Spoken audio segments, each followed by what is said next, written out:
Assalamu alaikum. I hope all of you fine. Alhamdulillah. மற்றும் ஒரு இன்ட்ரெஸ்டிங்கான வீடியோ ஒன்றில் உங்கள் அனைவரையும் சந்திப்பதில் சந்தோஷம். இன்றைக்கு நம்மளோட வீடியோவில் நீங்கள் பார்க்க போகிறது ஜிலேபி ரெசிபி.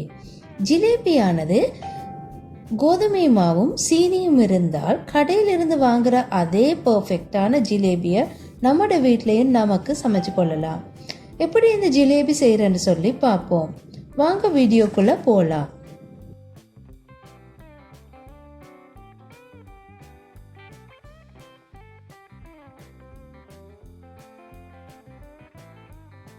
தேவையான பொருட்கள் 150 கிராம் கோதுமை மாவு எடுத்துக்கிறேன். அரை டேபிள் ஸ்பூன் ஈஸ்ட் சேர்த்துக்கொள்கிறேன். அதோட டை சேர்த்துக்கொள்ள வேணும். நான் இந்த இடத்துல சிவப்பு டை சேர்த்துக்கொள்கிறேன். நீங்கள் உங்களுக்கு விருப்பமான கலரை சேர்த்துக்கோங்க. அதோட ஃப்ளேவருக்காக வேண்டி வெனிலா எசன்ஸ் கொஞ்சம் நான் சேர்த்துக்கொள்கிறேன். இந்த மாவை பிசைவதற்கு எங்களுக்கு தேவை சுடுநீர், அதாவது இளம் சுடுநீர். சாதாரணமாக சின்ன பிள்ளைகளுக்கு நாம் கொடுக்குற தண்ணி அந்த அளவு சூடாக இருந்தால் போதும். அதோட தேவையான அளவு உப்பு சேர்த்துக்கோங்க. சேர்த்துக்கொண்டு இந்த மாவை கிளறி விடுங்க. கிளறி விட்டுட்டு இளம் சுடுநீரை சிறிது சிறிதாக இந்த மாவோடு சேர்த்து கலந்து கொள்ளுங்க.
இந்த மாவு நீங்கள் பிசைகிற நேரம் கொஞ்சம் கூட மாடை கட்டி இருக்கக்கூடாது.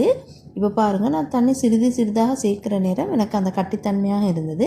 பின்ன நான் அதை ஒன்றோடு ஒன்று நல்லா கலந்து ஒரே தாருக்கு பீட் பண்ணி கொண்டு போகிற நேரம் இது ஊற்றி படுகிற பதம் மாதிரி வந்த உடனேயே உங்களுக்கு தெரிஞ்சிடும் இந்த எந்த மாதிரி கன்சிஸ்டன்சியில் இருக்குன்னு சொல்லி. உங்களுக்கு மாவை நீங்கள் எடுத்து ஊற்றுற நேரம் சாதாரணமாக ஊற்றி படணும், மடிஞ்சு விழுகிற மாதிரி. அப்போ உங்களோட மாடை பதம் சரியாக இருக்கும். நீங்கள் கட்டாயமாக நோட் பண்ணிக்கோங்க, மாடை எந்த இடத்துலையுமே மா கட்டி நின்றுடாமல். அப்படி மா கட்டி நின்றா உங்களுக்கு ஆயிலில் நீங்கள் ஊற்றுற நேரம் கஷ்டமாக இருக்கும். இப்போ பாருங்கள், நம்மளுடைய மா ரெடியாக இருக்குது. நாம் இந்த மாவை நீண்ட நேரம் புளிக்க வைக்கிறது இல்லை. இந்த மா நம்மளுடைய சிரப் ரெடியாகும் வரைக்கும் மாத்திரம்தான் நாம் புளிக்க வைக்கிறது. நாம் இப்போ இந்த சிரப்பை ரெடி பண்ணிக்கொள்வோம். நாம் இப்போ நமக்கு தேவையான சிரப்பை ரெடி பண்ணிக்கொள்வோம். சிரப்பை ரெடி பண்ணதுக்கு பேன் சூடானதும் 50 கிராம் அளவு சீனியை இந்த பேனில் இட்டுட்டு அந்த சீனி கருகி போக முதல்லையே அதுக்கு டக்கண்டு நாம் தண்ணியை சேர்த்துக்கொள்ள வேணும். தண்ணியை சேர்த்துக்கொண்டு தண்ணி சீனியும் கரைந்த உடனே அது கொதிச்சு வர நேரம் அரை டீஸ்பூன் தேசிக்க புளிச்சாறு அந்த தண்ணியோட சேர்த்துக்கோங்க. சேர்த்து நன்றாக கிளறி விடுங்க. அப்படி கிளறி விட்டு நல்லா கொதிச்சது உடனே உங்களுக்கு பார்க்கலும் நம்மளோட பானி பதம் கையில் ஒட்டுறதாக இருந்தால் இந்த ஜிலேபிக்குரிய பானி ரெடி.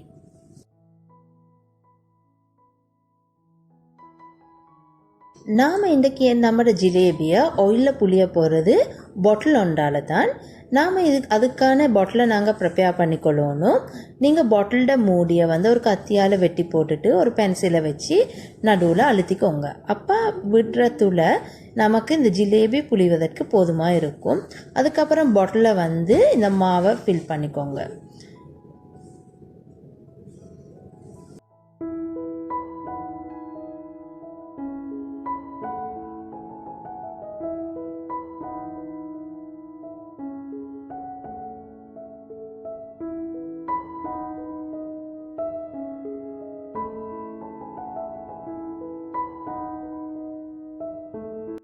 ஆயில் நன்றாக கொதித்து வர நேரம் மாவை வந்து நீங்கள் இந்த ஆயிலில் பிழிந்து விடுங்க. அந்த பிழிந்து விடுற நேரம் மா வந்து ரவுண்ட் ஷேப்பாக வரணும். அதுக்கப்புறம் அது முறினதுக்கப்புறம் அடுத்த பக்கத்துக்கு நீங்கள் திருப்பி போட்டுக்கோங்க. திருப்பி போட்டு நல்லா அது முருகி வந்த நேரம் உங்களுக்கு உங்களோட கைப்பதத்துக்கு விளங்கும் அந்த ஜிலேபி முருகி இருக்கிறது. அதுக்கப்புறம் அதை வந்து நீங்கள் சிரப்பில் போட்டுக்கோங்க. சிரப்பில் போட்டு அதை கொஞ்சம் நேரம் ஊற வச்சுட்டு அடுத்த ஜிலேபியை வந்து பிழிஞ்சு விடுங்க. அந்த ஜிலேபி முருகி வரதோட நீங்கள் ஏற்கனவே சிரப்பில் போட்டு வச்சுக்கிற ஜிலேபியை வேறொரு பவுலுக்கு ட்ரான்ஸ்ஃபர் பண்ணி விடுங்க. அப்படி ட்ரான்ஸ்ஃபர் பண்ணி விட்டால் தான் அந்த ஜிலேபிக்கு சரியான பதமான சிரப் குடிச்சிருக்கும். இல்லைன்னு சொன்னால் சம்டைம் அந்த ஜிலேபிக்கு தேவையான அளவு சிரப் போதாமலாக இருக்கும். இல்லைன்னு சொன்னால் அதிக சிரப்புடையதாக இருக்கும். இப்போ நம்மளுடைய ஜிலேபி ரெடி. பாருங்கள் எப்படி நம்மளோட பர்ஃபெக்டான ஜிலேபி வந்திருக்குன்னு சொல்லி. நீங்களும் உங்களோட வீட்டில் இது மாதிரி ஜிலேபியை ட்ரை பண்ணி பாருங்கள்.